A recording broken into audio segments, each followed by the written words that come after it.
invitados. Vamos a hablar sobre terapia en uveitis. Este día vamos a hablar específicamente de los corticosteroides, de los AINES y los midriáticos y ciclopédicos. Cuando hablamos del manejo de las uveitis, hay varias cosas que hay que tomar en cuenta, principalmente en los objetivos de una uveitis. Recordando que cuando vemos una uveitis activa, vemos celularidad en cámara anterior, vemos vitrio, vemos edema macular uveítico. Lo que buscamos con el tratamiento para esta patología es controlar las células en cámara anterior, disminuir el vitrio y tener un grosor macular aceptable. Las principales cosas también que buscamos es preservar la función visual, consiguiendo una adecuada agudeza visual mejor corregida, así como campimetría, estar evaluando a los pacientes su campo visual con campimetrías periódicas, así como uno de los pilares del tratamiento de la uveitis son los corticosteroides. Así que hay que tener estrategias para poder reducirlos sin producir tanto efecto adverso. Por lo tanto, hay que disminuir gradualmente los corticosteroides y siempre manteniendo el control de la patología. Y eso nos permitirá lograr la dosis más baja posible o incluso hasta suspender este tipo de medicamentos. Otro de los objetivos que buscamos es prevenir las complicaciones como la formación de sinequias anteriores o posteriores, el edema macular, desprendimiento de retina, una isquemia retiniana por una vasculitis vasooclusiva y la formación de cataratas y el glaucoma inducido por esteroides. Y así con esto mejorar la calidad de vida del paciente con las medidas reportadas por el paciente o PROM, que en inglés es el Patient Reported Outcome Measure, que este es un cuestionario donde el paciente mide su percepción de su propia salud, la calidad de vida, el estatus funcional y sus síntomas. Pero siempre hay que recordar que hay desafíos para la uveitis y su manejo, como por ejemplo hay vacíos de la evidencia, como una falta de ensayos clínicos a lo largo de plazo sobre los biológicos o inhibidores de moléculas pequeñas, así como datos insuficientes sobre las terapias combinadas y la investigación limitada sobre la reducción gradual y estrategias de mantenimiento. Otro de los desafíos que tenemos son los factores pronósticos, debido a que hay influencias genéticas y ambientales que no están bien estudiadas y hay pocos biomarcadores para predecir los resultados. Y también está la diversidad poblacional, ya que no hay estudios sobre la respuesta al tratamiento de diferentes etnias, edades y comorbilidades. Ya con esto dicho, comencemos con la primera familia, que son los corticosteroides. Los corticosteroides han sido la base de tratamiento de enfermedades inflamatorias oculares desde los años 50, y eso por Gordon y MacLean. Estos son eficaces para proteger las estructuras oculares por todos los efectos nocivos que puede dar la inflamación, principalmente la cicatrización y la neovascularización. Son más efectivos cuando la inflamación es aguda en vez de crónica, y los efectos inflamatorios parecen ser inespecíficos independientemente de la etiología de esta, sea alérgica, traumática o infecciosa. Los corticosteroides son agentes muy comunes para las enfermedades inflamatorias del ojo, independientemente de la localización, sea en segmento anterior, sea en segmento posterior. En segmento anterior podemos tener patologías como una queratoconjuntivitis seca, conjuntivitis, queratitis, escleritis, episcleritis y uveitis anterior. Y como la administración para las patologías de segmento anterior de la superficie ocular son menos invasivas, se puede optar por formulaciones tópicas, colirios, ungüentos. En cambio, para el segmento posterior, se pueden tratar patologías como la retinopatía diabética, edema macular diabético, la degeneración macular relacionada a la edad, neovascularización coroidea y la uveitis posteriores. Como el alcance de esos medicamentos no es tan fácil como los del segmento anterior, se usan técnicas más invasivas como las inyecciones intravítreas o inyecciones perioculares. ¿Cuál es el mecanismo de acción de estos medicamentos? A grosso modo, inhibe la fosfolipasa A2, y eso provoca un bloqueo en la formación del ácido araquidónico, y eso produce la formación de prostaglandinas, leucotrienos y tromboxanos. También, como podemos ver en este esquema, los corticosteroides pasan la barrera lipídica de las células, se unen a los receptores de corticosteroides y estos forman un complejo. Estos pueden tener acciones en el citoplasma o acciones en el núcleo. Las que son en el citoplasma es un mecanismo genómico. Estas son a dosis altas y esta es una respuesta rápida que puede afectar la vía de señalización, es decir, afecta la formación de segundos mensajeros para proteínas ya sintetizadas. En cambio, las que son adentro del núcleo Estas pueden activar o inhibir la transcripción de genes, promoviendo la síntesis de nuevas proteínas, como la transactivación, que induce la mayoría de los efectos adversos, o puede reprimirla con la transrepresión, que eso ejerce efectos antiinflamatorios e inmunosupresores. Los corticosteroides tienen efectos en todo el cuerpo, pero aquí nos vamos a enfocar principalmente en los efectos antiinflamatorios e inmunosupresores. En cuanto a las células de los neutrófilos, los efectos antiinflamatorios inhiben la migración de neutrófilos, disminuyen la adhesión al endotelio vascular y disminuyen la actividad bactericida de los neutrófilos. Y como efectos inmunosupresores, en los fagocitos mononucleares, como los macrófagos, disminuye la quimiotaxis, disminuye la depuración de partículas recubiertas de anticuerpos y disminuye la producción de interleucina 1 y el factor de necrosis tumoral alfa. Y en los linfocitos, produce una redistribución de linfocitos T, tanto CD4 como CD8, inhibe la activación de los linfocitos T y por ende la proliferación y producción de linfocinas a dosis bajas, y a dosis altas inhiben la producción de inmunoglobulinas por las células B. Cabe recalcar también que, como estamos hablando de efectos inmunosupresores y efectos antiinflamatorios, cuando damos esteroides a dosis altas se produce un efecto inmunosupresor y a dosis baja un efecto antiinflamatorio. Hablar de corticosteroides es hablar de muchos medicamentos de esta familia. Los corticosteroides se pueden clasificar de diferentes maneras. Glucocorticoides, por el efecto que tienen en la glucosa; mineralocorticoides, por el efecto que tienen en el sodio, así como la acción, la duración de la acción que ellos ejercen. Aquí vamos a hablar de corticosteroides de acción corta, como la hidrocortisona y la cortisona, que tienen una semivida biológica de 8 a 12 horas. Los de acción intermedia, como la prednisona, prednisolona, triamcinolona, metilprednisolona, que esos son los que usamos en la mayoría de los casos de uveitis, que tienen una semivida de 18 a 36 horas, y de acción prolongada, como la dexametasona y betametasona, que tienen una semivida biológica de 36 a 54 horas. Estos son medicamentos que han sido bien estudiados, se conoce una potencia antiinflamatoria relativa y también un equivalente sistémico. Por hacerles un ejemplo aquí, cuando hablamos de prednisona, 5 miligramos, estamos hablando también que con esta dosis es un equivalente de hidrocortisona de 20 miligramos. O, por ejemplo, otro medicamento, betametasona, a 0.6 miligramos. Ahora, los principios para usar los corticosteroides son muy esenciales porque eso depende de la eficacia o el fracaso del tratamiento. Primero, como pilar, se debe confirmar la ausencia de una infección. Si al administrar el medicamento, la inflamación tiene que estar mejorando, y si la inflamación empeora, hay que replantearse el caso y considerar una patología infecciosa. Los corticosteroides tienen que reducir gradualmente por completo hasta una dosis médicamente segura para no ejercer muchos efectos adversos. Y si la inflamación reaparece tras la reducción gradual del corticosteroide, se tiene que indicar una opción de acción más prolongada o más potente.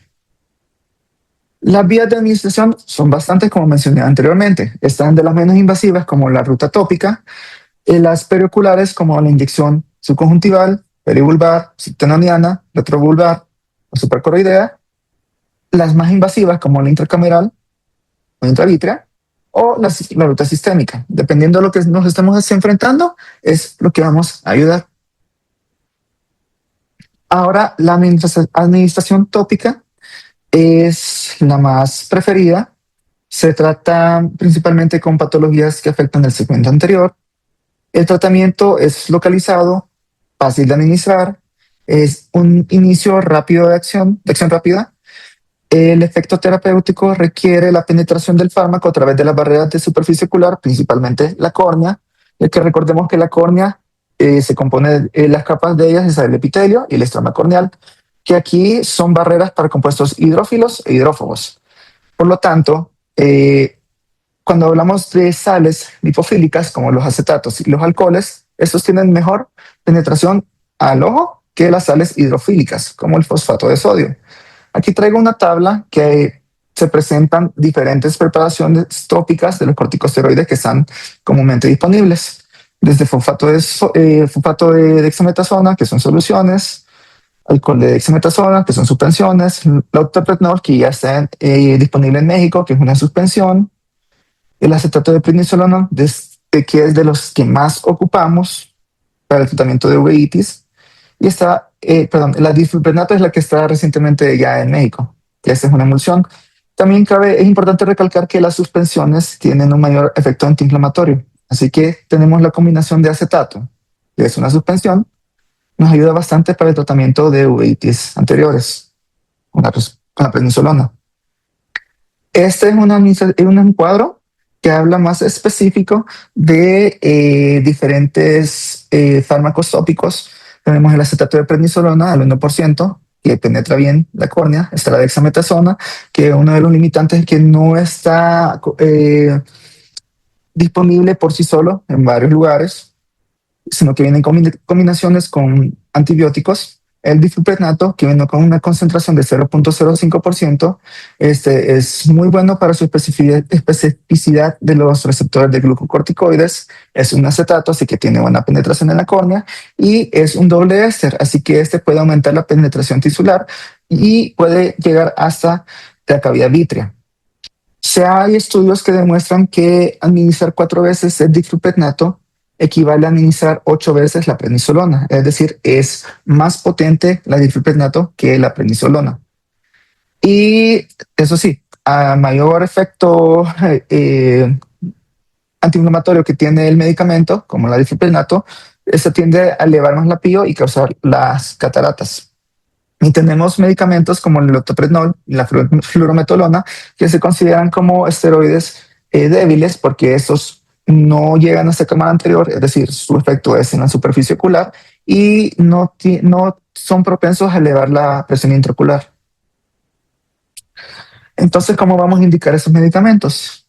Pues cuando en casos de inflamación en segmento anterior, se puede administrar una gota cada hora, seguida por una reducción gradual según la evolución clínica del paciente. Así que cada caso es individual, no es generalizado.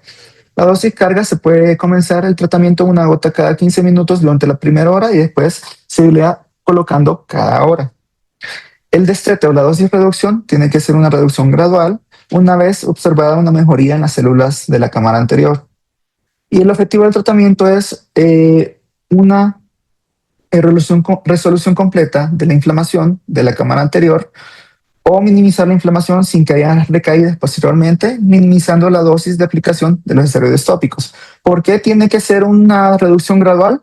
Porque lo que buscamos nosotros es la dosis mínima efectiva, necesaria para que el ojo quede libre de células y de proteínas en cámara anterior, antes de suspender completamente el fármaco. Ahora, ya en técnicas más invasivas está la administración periocular. La vía pericular proporciona la administración local del fármaco a espacios que rodean el ojo, adyacentes a la esclera. El fármaco atraviesa la esclera mediante difusión pasiva y ese es el paso limitante por el peso molecular del fármaco. Y las inyecciones o las vías que se pueden colocar esos medicamentos son de manera subconjuntival, subtenoniana, perivulvar, retovulvar o subtenon posterior. Y esta es una tabla de los medicamentos que se colocan comúnmente para las inyecciones periculares.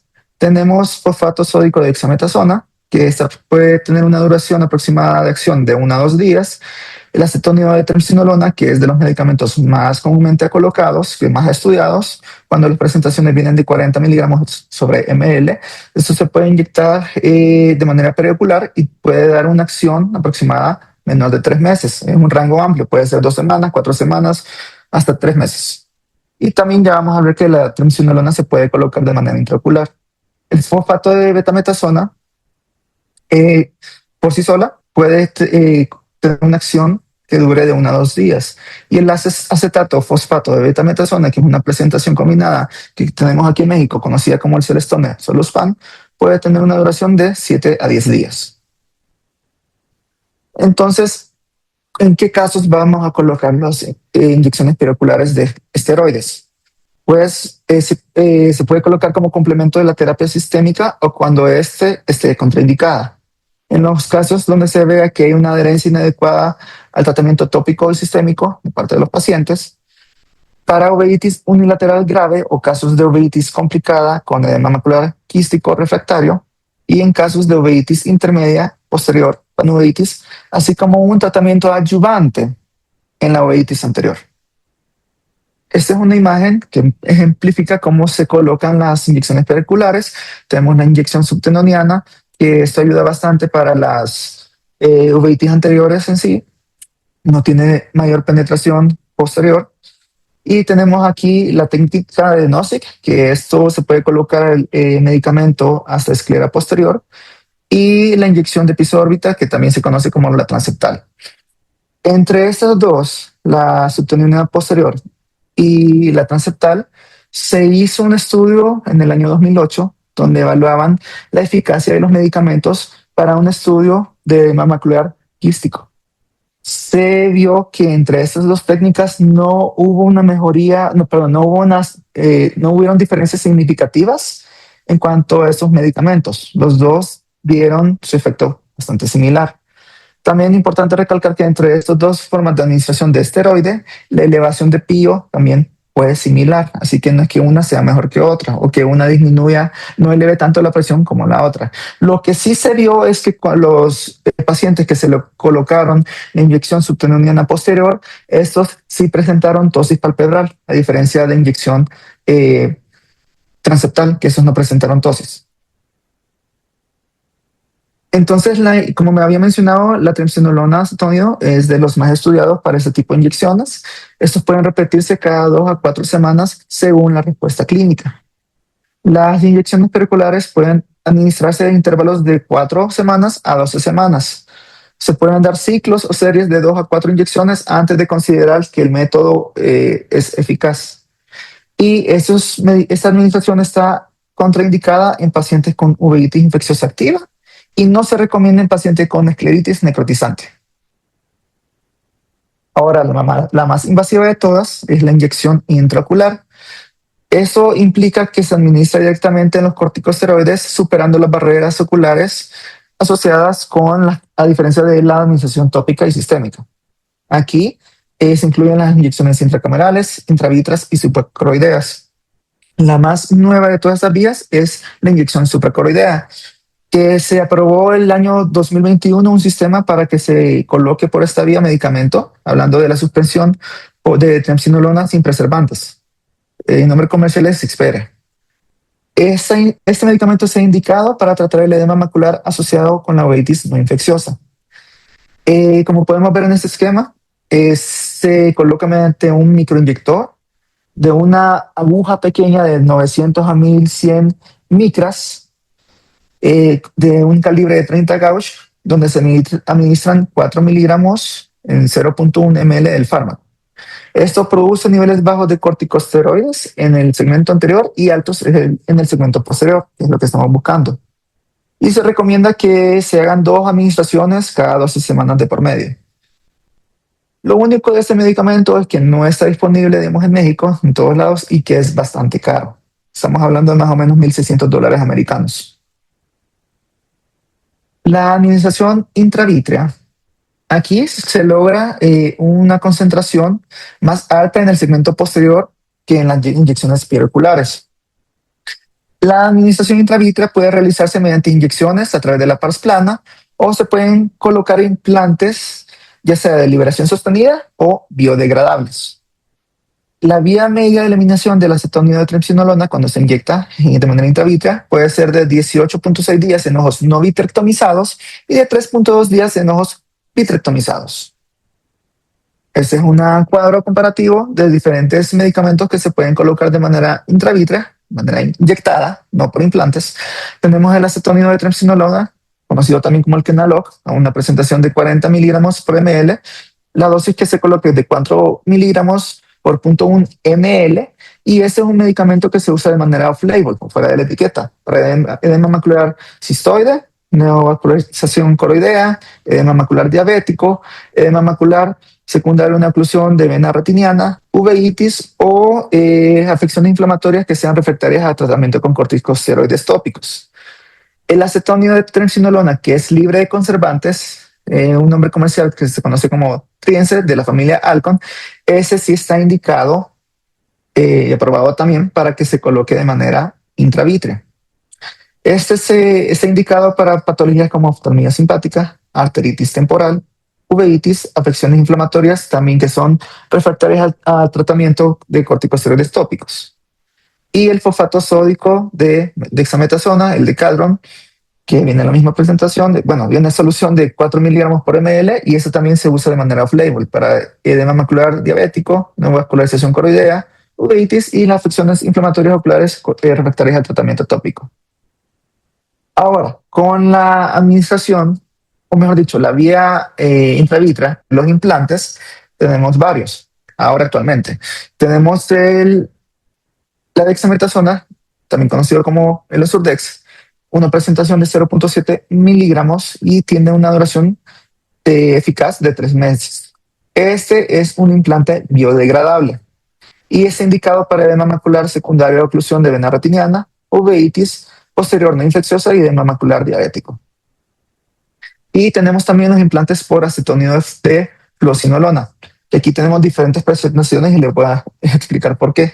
Primero tenemos el Retisert, que ese se tiene que colocar el implante de manera quirúrgica. Este viene en una presentación de 0.59 miligramos y se va liberando paulatinamente y este tiene duración de 30 meses. Este es un implante no biodegradable y está indicado para uveitis posteriores infecciosas crónicas. Tenemos también el implante Iluvien, que viene en una presentación de 0.19 miligramos, tiene una duración de 36 meses y a diferencia del Retisert que se coloca de manera quirúrgica, ese se coloca así como los Surdex, que es con una inyección que veremos más adelante para poderlo colocar de manera intravítrea. El Ulivien solo está indicado para edema macular diabético. Y el UTIC, que también es acetonio de fluocinolona, viene una presentación de 0.18, que tiene una duración de eficaz de 36 meses. También se coloca como una inyección con un inyector de medicamento, no es quirúrgico, y ese sí está indicado solamente para uveitis posterior no infecciosa. En el siguiente video presento cómo se coloca un implante de Osurdex. Primero se hace la asepsia y la antisepsia, se coloca el blefarostato y ahorita lo que están haciendo es colocando anestesia subconjuntival. Se recomienda que sea en los cuadrantes temporal inferior. Y una vez ya está bien infiltrado el paciente, se coloca como que fuera una inyección intravítrea a una distancia de 3.54 milímetros de limbo, según cada caso del paciente, se aprieta el inyector y ya está colocado el implante. Traigo estos estudios que me parecen muy interesantes y quise compartirlos con todos ustedes sobre la terapia local y otro estudio sobre la terapia local versus la terapia sistémica.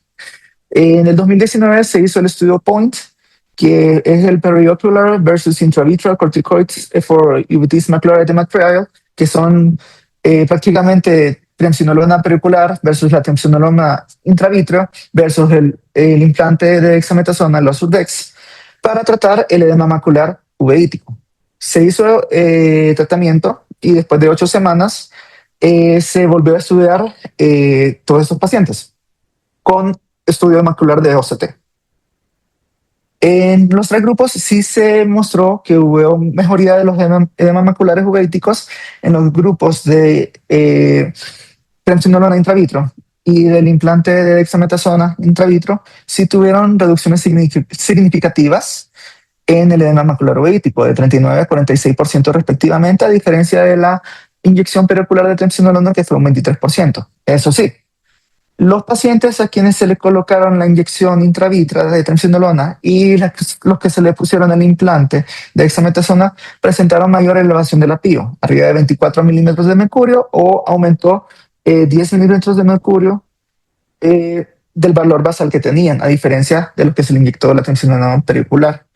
El otro del estudio MOST, que es el ensayo multicéntrico de tratamiento con esteroides en uveitis, estos evaluaron cómo responde el tratamiento local con un implante de fluocinolona, es decir, el Retisert, que dura 36 meses, a comparación con la terapia sistémica de corticosteroides, ya sea como monoterapia o combinada con inmunomoduladores. Y lo que se evaluó aquí fue el cambio de la huesa mejor corregida. En un periodo de 2 años a 4,5 años, no hubo diferencias significativas en la agudeza visual mejor corregida. Sin embargo, a los 7 años, aquí sí hubo una mejoría de la agudeza visual en el grupo que fue tratado con los corticoides sistémicos. ¿Por qué? Porque se dedujo que hubo una pérdida de la eficacia de los implantes, eh, perdón, hubo una pérdida de la eficacia del implante y eso produjo una reducción de 7,1 letras de la agudeza visual que fueron tratados con este método.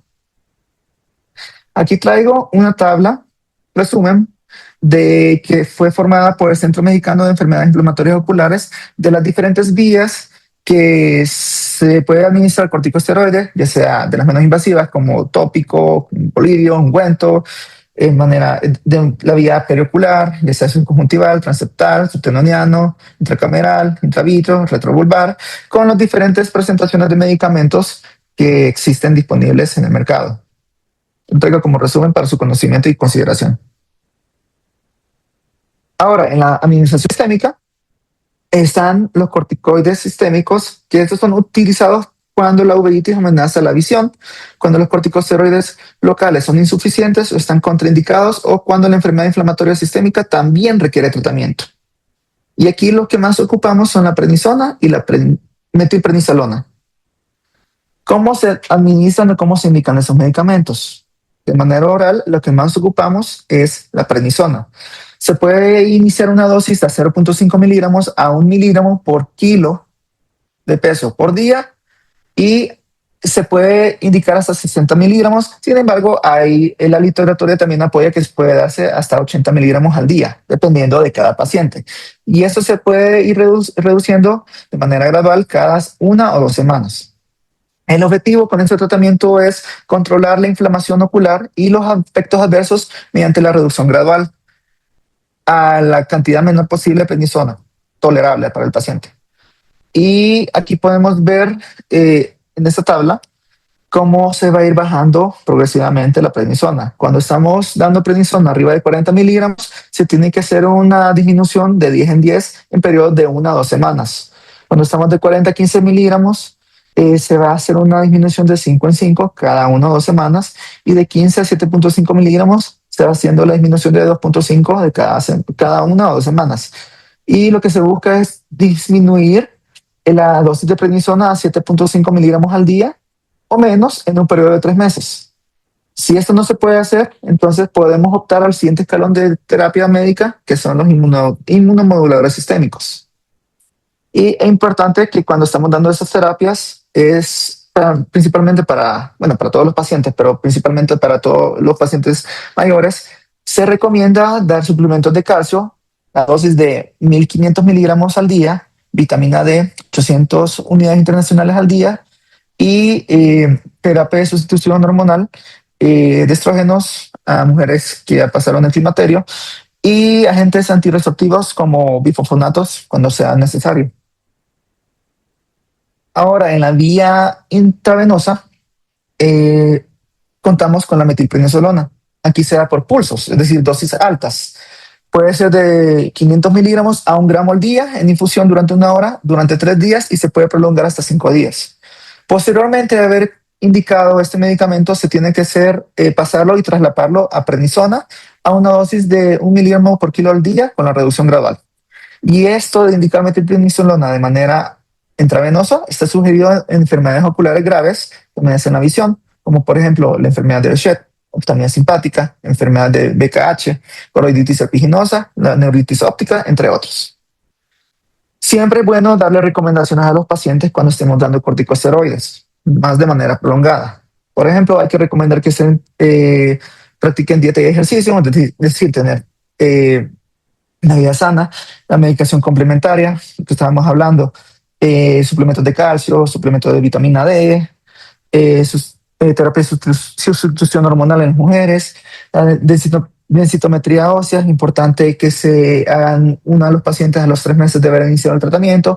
Posteriormente se pueden estar realizando la densitometría cada año.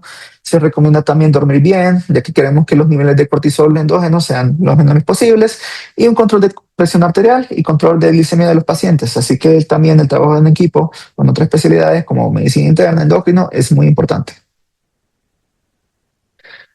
Entonces, ¿cuáles son las ventajas y cuáles son las desventajas de cada una de estas vías? Comenzando con la vía tópica, los efectos secundarios sistémicos son mínimos y estos pueden administrarse desde la comunidad de su hogar. Eh, lo malo de este tratamiento es que es principalmente para uveitis anteriores. Y como van a ver, todos estos vías tienen un factor común, que es la elevación de la PIO, la formación de generación de glaucoma, o que se pueden generar cataratas. Entonces, ya quitando eso, las gotas tópicas también pueden generar toxicidad en la superficie ocular por los preservantes. En las vías periocular se pueden dar también efectos secundarios mínimos, pueden darse, pero son mínimos. Pueden darse un efecto más prolongado en comparación de las gotas, y esto puede alcanzar patologías en el segmento posterior. Aquí la desventaja es que tienden a repetirse según la necesidad del paciente, y si, por ejemplo, la causa de la presión intraocular elevada es por la administración de que queda una placa que se está de liberación prolongada como triamcinolona, esa es la causa de la presión elevada, entonces puede que no sea posible retirar esa plaquita. En la administración intravítrea, la ventaja que hay es que son también los efectos secundarios mínimos, el efecto es más prolongado a comparación del tratamiento tópico, y también puede dirigirse a la patología posterior. Aquí también es difícil retirarlo si es necesario, y dependiendo del tipo del medicamento, ya sea un implante o una inyección, puede que sean requerirse administraciones repetidas a medida que se desgasta, y algunos implantes pueden disociarse o pueden migrar dentro del ojo, puede que anden en la cavidad vítrea o incluso puede que migren hasta el segmento anterior. El supracoroideo, los efectos adversos son mínimos. Aquí, en teoría, se dirige a la patología posterior sin elevar la PIO ni causar cataratas. Y bueno, la desventaja es que es bastante caro. Ya se encuentra disponible, pero principalmente en Estados Unidos, no en todos los países, pero sí es caro. Y el sistémico es que es una acción rápida, hay menos probabilidades de generar cataratas y glaucoma en comparación a la terapia local. Sin embargo, aquí es donde más se ven los efectos adversos por los corticosteroides, porque esto puede generar osteonecrosis cuando se dan dosis alta, arriba de 80 miligramos al día, de prednisona, puede generar diabetes, puede aumentar el peso, puede generar una insuficiencia suprarrenal, enfermedad cardiovascular, incluso inmunosupresión. Entonces, ya profundizando un poco más de los efectos adversos sistémicos que hay por los corticosteroides, están los efectos neuropsiquiátricos, que puede generar psicosis, cambio de humor, insomnio, o puede generar un pseudotumor cerebral, que es una hipertensión intracraneal idiopática. Puede generar efectos endocrinos como síndrome de Cushing, insuficiencia suprarrenal, fracaso del crecimiento, alteraciones menstruales. Músculos esqueléticos, puede generar osteoporosis, fracturas vertebrales y necrosis aséptica de la cadera. En los efectos adversos gastrointestinales, puede aumentar el apetito, generando el aumento de peso, puede generar úlcera péptica, gastritis, perforación intestinal y hígado graso. En los cardiovasculares tenemos la aterosclerosis, puede generar hipertensión, retención de sodio y líquidos. En los metabólicos están la diabetes mellitus, la hiperlipidemia, alcalosis hipopotasémica. Los dermatológicos puede generar acné, estrías, hipertricosis y lipoatrofia subcutánea. En los inmunológicos, inmunidad innata adquirida disminuida o una cicatrización retrasada. Y en los oculares, lo que estamos hablando, catarata, glaucoma, midriasis, tosis, susceptibilidad a infecciones, un melting corneal o una corioretinopatía serosa central. ¿Cuáles son las contraindicaciones para los corticosteroides? Infecciones en la terapia tópica, infecciones oculares. Por favor, no demos corticosteroides cuando estemos tratando keratitis herpética o fúngica, por favor. Puede estar contraindicado cuando hay antecedentes de glaucoma inducido por esteroides o PIO incontrolable, adelgazamiento, perforación corneal o hipersensibilidad. Y en la terapia sistémica no se recomienda, o está contraindicado, mejor dicho, cuando hay infecciones activas, diabetes no controlada, úlceras gastrointestinales, osteoporosis. El glaucoma es una contraindicación relativa cuando hay supresión de crecimiento infantil o en el embarazo. Este es un notable resumen de cómo indicar la dosis máxima de la prednisona, mantenimiento que lo destetando, así como había dado el esquema. Hay que dar monitoreo de la presión arterial, el peso, el glucosa cada 3 meses.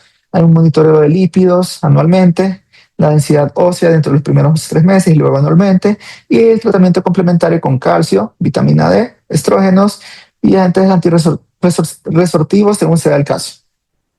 Y también, nota importante que cuando demos pulsos de metilprednisolona, luego hay que comenzar el traslape a prednisona oral con la dosis reducción ya indicada. Y como de manera de resumen de los corticosteroides en uveitis, primero hay que determinar a qué nos estamos enfrentando. Si es evidencia de inflamación solamente del segmento anterior, podemos comenzar con corticoides tópicos. ¿Cómo lo vamos a indicar? Depende de cada caso, porque podemos indicar acetato de prednisolona o el 1% cada hora, no sin inicial. Sin embargo, recordemos que no es lo mismo, que hay uveitis anteriores, por ejemplo, asociadas a HLA-27, que son muy fulminantes, es decir, es demasiado súbito, y aquí puede ser bueno iniciar el tratamiento con una inyección paraocular. Una vez ya veamos mejoría de la actividad inflamatoria, se procede a reducir progresivamente el medicamento hasta que ya tengamos una cámara anterior silenciosa o que la inflamación sea mínima sin una recurrencia en la menor frecuencia posible. Ahora, si la inflamación está en el segmento posterior o hay edema macular refractario, una afectación bilateral o sistémica, lo primero que tenemos que hacer es descartar que sea una infección latente o evaluar si es una enfermedad sistémica que esté desencadenando esto. Aquí optamos por corticosteroides sistémicos. Dependiendo de la gravedad, podemos iniciar de un bolón intravenoso y después el traslape a prednisona oral o vía oral directamente con dosis de 0.5 a 1 miligramo kilo día y luego reducir según el esquema que les presenté y evitar dosis arriba de 60 u 80 miligramos al día por el riesgo de una osteonecrosis. Si la respuesta es insuficiente o se es incapaz para alcanzar una dosis de mantenimiento segura, es decir, disminuimos mucho y se vuelve a reactivar la enfermedad, entonces ya pasamos a los siguientes escalones, que son inmunomoduladores o agentes biológicos. Ahora, ya más corto, vamos a hablar sobre los antiinflamatorios no esteroideos. Ovidio, ¿Sí? espérame, me gustaría ver si alguien de los que están presentes quieren hacerte alguna pregunta. Sería importante saber, pueden mandarla por chat y se puede leer y Ovidio puede ver la pregunta en esta parte de los corticosteroides. No sé si alguien quiere hacer una pregunta. Dice la doctora Karen Ruiz. Y pregunta que si el Kenalog tiene que estar centrifugado. ¿Para qué vía, doctora? Porque digamos, si es para una inyección pericular, no es necesario. Es una suspensión intravítrea. Bueno, ese como es off-label, sí tendría que ser centrifugado para poder separarlo de los preservantes. Sí, porque bueno, si no genera más inflamación. En realidad es difícil tener una centrifugadora en el momento en el quirófano o en donde estén. Entonces, puede ser que pongan a reposar el Kenalog y solito precipita y ya se inyecta. Esa puede ser una buena manera porque nadie tiene una centrífuga habitualmente a la mano. Ok. ¿Y alguna otra pregunta que Sí, quieran hacer? aquí hay otra pregunta, si tenemos experiencia con la triamcinolona tópica. En México existe una triamcinolona generada por una casa farmacéutica, el Claridium, que sí, la triamcinolona puede penetrar hasta cavidad vítrea. Nosotros lo indicamos no tan frecuente como la prednisolona, porque es más potente. La iniciamos cada 8 horas y dependiendo la efectividad, vamos haciendo la dosis reducción cada 12 horas, después cada día.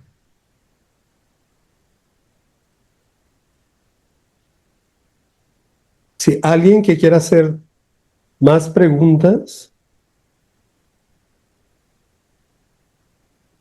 ¿alguna otra pregunta de esteroides?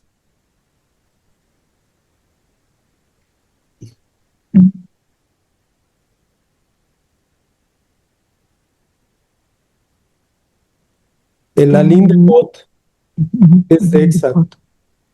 Dexametasona. Pues como estamos viendo, la dexametasona tiene un efecto de duración de 1 o 2 días cuando se coloca de Ajá. manera periocular. Sí, de 1 a 2 días aproximadamente. Ujú. Es de acción corta el medicamento. Y lo usamos poco. O sea, habitualmente no lo usamos, por ejemplo, en un paciente con alguna uveitis que requiere una cirugía y que mucha gente pone al Indepot al finalizar para el proceso inflamatorio postoperatorio. Normalmente en uveitis no ponemos un Alindepot, ponemos mejor una betametasona que nos dure más días el efecto antiinflamatorio postoperatorio en el paciente que sí tiene uveitis. Entonces lo usamos poco en los pacientes con inflamación ocular. Les recomendamos mejor que utilicen de una vez alguno de acción más larga. Ok. Aquí otra pregunta. ¿El fosfato de prednisolona penetra algo en la cámara anterior? Claro que sí, porque la prednisolona por sí sola puede penetrar las capas de la córnea. Lo que mencioné anteriormente es que si comparamos las sales de fosfato y acetato, que el acetato tiene mejor penetración, pero el fosfato sí tiene, pero ejerce mejor acción antiinflamatoria como presentación de acetato de prednisolona. Sí. Alguien preguntaba algo de Deslotan. Sí, ¿cuándo elegir acetato de prednisolona versus deslotan? Ah, ok. Todo depende, porque la prednisolona tiene mejor efecto en cámara anterior, es decir, esto no va a llegar a cavidad vítrea, y el deslotan sí tiene efecto en Probablemente sí. Ujú. cámara posterior e incluso Sí, puede ayudar para los edemas maculares uveíticos. Entonces, sí. si buscamos una acción que sea necesario intervenir hasta cavidad vítrea, deslotan es bueno. Eso sí, es importante tener bastante control con esos pacientes porque puede generar una presión intraocular mayor el deslotan que la prednisolona. Sí, sí, eso yo también les quería comentar. El Deslotan es un medicamento que apenas empieza en México. Sin embargo, es un medicamento que en Estados Unidos ya tiene muchos años de usarse, tal vez desde el 2000, aproximadamente 2000 y tantos. Eh, pero sí, la única posible ventaja del Deslotan es que requiere menos frecuencia de aplicación que el acetato de prednisolona. Y con respecto al Deslotan y el acetato de prednisolona, ahora que lo tenemos y yo lo he utilizado en algunos pacientes con uveitis, a las 2, 3 semanas, varios pacientes, no el 100%, pocos, o sea, eso es una observación, porque no es un análisis estadístico ni nada, pocos pacientes de estos sube la presión ocular, pacientes hasta con 28, 30 milímetros de mercurio usando el Deslotan. Entonces, sí está muy bien lo que dice el doctor Ovidio. Hay que tener mucho cuidado con la presión ocular. Hay que empezar a usarlo y nosotros ir agarrando la experiencia del medicamento, porque finalmente el acetato de prednisolona en general lo conocemos muy bien y tenemos excelentes resultados con el acetato, buena penetración, etcétera. Como lo mencionó Ovidio al principio, una buena ruta para mejorar un edema macular uveítico, pues es la aplicación intravítrea del esteroide o un implante ya directo de Osurdex para un mejor efecto a largo plazo en el paciente con uveitis. No sé si tienes más preguntas por ahí. No, solo eso hasta el momento. Yo quiero mencionar excelente esta parte de la plática del tratamiento médico y de los esteroides. Eh, Gracias. Realmente lo quiero recalcar. El manejo de los esteroides es algo que debemos ser muy cuidadosos. Debemos tenerle mucho respeto a los esteroides y saber utilizarlos y dosificarlos en los pacientes con uveitis, ¿verdad? También algo que tal vez es importante que faltó señalar, o creo que sí lo señaló Video, pero lo quiero recalcar, que hay enfermedades de uveitis que ponen en peligro la visión del paciente. Entonces, aquellas entidades de uveitis no infecciosas, descartadas por exámenes de laboratorio de los problemas de las grandes simuladoras, como ya se ha hablado, sífilis, tuberculosis, sarcoidosis, enfermedad de Lyme, que también puede ser una simuladora y es una infecciosa, o sea, descartando las infecciosas simuladoras, el uso de esteroides debe ser agresivo cuando la uveitis se está poniendo en peligro la visión del paciente, pero también debe combinarse desde el principio con inmunosupresores, ¿sí? Entonces, hay pacientes que requieren bolos de metilprednisolona durante 3 días, un bolo de ciclofosfamida en el tercero o en el cuarto día de la metilprednisolona y continuar con el tratamiento esteroideo oral y repetir los bolos de ciclofosfamida cada 4 semanas, dependiendo de la respuesta del paciente, por supuesto, y dependiendo del laboratorio clínico del paciente.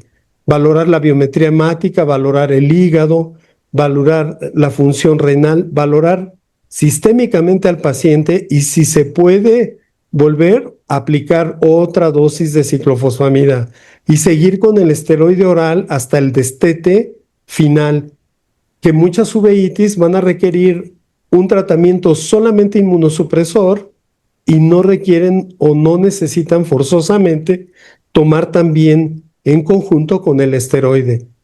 El objetivo del inmunosupresor, como lo mencionó Video, es el siguiente paso del esteroide, pero puede ser el primer paso muchas veces en las enfermedades de uveitis que ponen en peligro la visión del paciente. Y ya mencionaron algunas, Ovidio. Entonces, creo que son puntos importantes.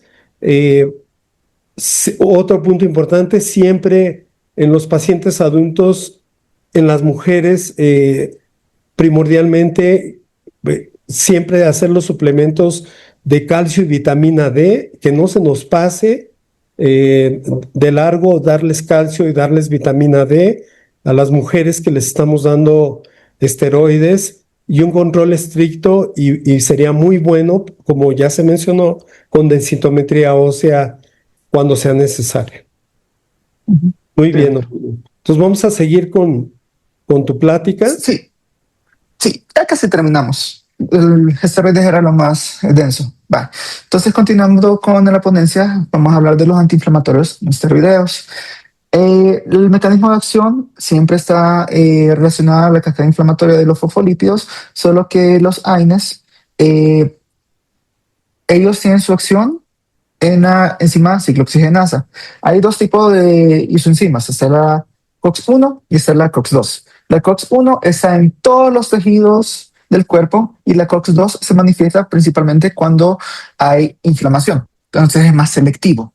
Entonces, si inhibimos esta enzima, vamos a disminuir las prostaglandinas, prostaciclinas y los tromboxanos. Y los prostaciclinas lo que hacen en el ojo son aumento de la permeabilidad vascular, vasodilatación, miosis, alteración de la presión intraocular y la disrupción de la barrera hematomucosa. Entonces vamos a estar cortando todos esos efectos. Se puede dar de manera sistémica, se puede dar de manera tópica. De manera sistémica, esos medicamentos son claves para la inflamación escleral y la profilaxis de uveitis crónica. Estos se metabolizan principalmente por el hígado y estos también tienen que cruzar las barreras hematoacuosas y hematorretinianas y se excretan por orina y bilis. Y las presentaciones tópicas pues tienen que penetrar también la superficie ocular y la córnea y el alcance principalmente del segmento anterior por la baja penetrancia lipofílica. Sin embargo, vamos a ver que existen dos medicamentos actualmente que son profármacos que con los hidrolasas oculares se vuelven activos adentro del ojo y tienen penetración en cavidad vitrea. Ya vamos a hablar un poco más adelante sobre esos. Entonces, ¿cuáles son los efectos adversos sistémicos? Están los gastrointestinales, que aquí vienen lo que estaba mencionando de la COX-1, porque esos tienen importancia en evitar que se irrite la mucosa gástrica. Entonces, los efectos adversos pueden generar náuseas, vómitos, dispepsias, úlceras pépticas. Y los renales o cardiovasculares es que hay una retención leve de líquidos, un aumento de la presión arterial y disminución de la tasa de filtración glomerular. Por eso se recomienda que se haga una monitorización de creatinina sérica cada 3 meses y hay que tener especial precaución cuando el paciente toma inhibidores de la enzima convertidora de angiotensina o diuréticos. Y los efectos adversos tópicos frecuentes, una irritación ocular de superficie y raros está un melting corneal. El rol de los AINES en las enfermedades inflamatorias oculares pueden ser reemplazo terapéutico. Se hizo un estudio de la frecuencia de éxito del tratamiento de las escleritis no necrotizantes, principalmente con el tratamiento de los AINES que podemos ver en esta fila y en el tratamiento de las escleritis difusas nodulares tuvieron bastante tasa de éxito. A diferencia de los esteroides, que no fue mucho, y posteriormente los inmunosupresores. Entonces podemos ver aquí que los AINES son la primera línea absoluta de tratamiento en las escleritis no necrotizantes. Los medicamentos de elección son la indometacina y el celecoxib, que dan mejores resultados y no se sugiere que el tratamiento se prolongue arriba de 2 semanas por los efectos adversos que acabamos de mencionar. Entonces, para ser específico de estos tratamientos sistémicos, la indometacina se considera como la primera línea del tratamiento porque tiene mejor potencia, sin embargo, tiene poca tolerabilidad. Hay que valorar eso. El diclofenac tiene una eficacia moderada, el naproxeno, que también es un inhibidor COX-1 y COX-2, pero tiene un buen perfil de seguridad. El celecoxib este es un inhibidor selectivo de la COX-2, entonces no ejerce tanto efecto gástrico. Se recomienda bastante, es más tolerable por los pacientes. Y el ibuprofeno, que este requiere dosis más altas para realizar un buen efecto terapéutico. También son ahorradores de esteroides. Son tratamientos como coadyuvantes a los esteroides a largo plazo en uveitis anteriores recurrentes, principalmente la asociada a HLA-27, a las enfermedades inflamatorias intestinales y las asociadas a artritis idiopática juvenil. Y también son buenos para la inflamación postoperatoria. Se ha demostrado que el diclofenac tópico es más efectivo que el fluiprofeno para el control inflamatorio postquirúrgico. Y se hicieron varios estudios y este estudio tiene nivel de evidencia 1A, tanto que la FDA ha recomendado como el diclofenac, el 0.1%, administrado 4 veces al día, 24 horas postquirúrgicas, para controlar mejor la inflamación después de una cirugía de cataratas. Y de los medicamentos tópicos que tenemos está el nampafenaco y el bromfenaco, que estos tienen buena penetración hasta cavidad vítrea porque son profármacos que se hidrolizan adentro del ojo. Está el ketorolaco, que es muy bueno, sin embargo tiene bastante efecto adverso de la superficie ocular. Y está el diclofenaco también, que también hay reportes de toxicidad corneal. Estos medicamentos no se recomiendan cuando hay defectos del epitelio corneal porque puede generar un melting, así como pacientes con artritis reumatoide muy mal controlada su superficie ocular. Y a la última familia, para finalizar, vamos a hablar de cicloplégicos y midriáticos. Aquí tenemos 2 familias, según su mecanismo de acción. Hay medicamentos que tienen efecto antimuscarínico porque inhiben el receptor M3, que es un agonista de la acetilcolina. Tenemos la atropina, escopolamina, omatropina, ciclopentolato y la tropicamida. Esos tienen su potencia, siendo la atropina de las más potentes, hasta que la más comúnmente ocupamos es la tropicamida. Estos tienen efecto que pueden ser muy prolongados, como la atropina, puede durar de 7 a 10 días, y tenemos también la tropicamida, que eso puede durar horas. La diferencia de los también es que los adrenoreceptores, como tenemos la fenilefrina, ese es principalmente y exclusivamente midriático. Eso no afecta con la parálisis del cuerpo ciliar. Importante mencionar que para el tratamiento de la uveitis buscamos medicamentos de acción corta, porque si le damos atropina a nuestros pacientes, eso va a provocar una pupila dilatada, se va a mantener fija por varios días, incluso semanas, y esto puede desarrollar sinequias posteriores cuando la pupila está midriática, y eso puede dificultar más adelante la función pupilar. Y lo que buscamos es mantener la pupila móvil, que se esté dilatando, que se esté contrayendo, y eso evita que la pupila se mantenga estática y se genere las sinequias posteriores. El uso terapéutico para esto y sus usos clínicos para estos medicamentos son varios, pero lo que nosotros buscamos es que ante cualquier presencia de respuesta inflamatoria en cama anterior, independientemente de dónde es el foco inflamatorio, el foco principal, estemos usando esos medicamentos. Así que con eso vamos a limitar el daño estructural permanente, como la prevención de las sinequias, la incompetencia de vasos del iris y el cuerpo ciliar, que hayan cataratas secundarias, que haya una quiste en mácula, así como se pueda desarrollar isis bulbi. Y ya para finalizar, los efectos adversos de esos medicamentos. Muy importante tener en mente que cuando usamos estos tratamientos con población pediátrica pueden correr mayor riesgo de una intoxicación colinérgica y se puede manifestar como confusión, alucinaciones, ataxia, pueden tener xerostomía, es decir, boca seca, hipohidrosis o pueden tener incluso estreñimiento. Y también puede haber retención de orina, eso es muy importante para los pacientes masculinos mayores que tienen como antecedente una hiperplasia prostática benigna. Y precaución especial a pacientes con síndrome de Down o que tengan parálisis cerebral. Y los efectos adrenérgicos pueden presentar cefalea, ansiedad, temblor o efectos cardiovasculares como hipertensión arterial, bradicardia refleja, arritmias ventriculares. Así que cuando usamos un midriático de concentración alta como la fenilefrina al 10%, muy importante tener cuidado con pacientes mayores con antecedentes de enfermedad cardiovascular. Muchas gracias.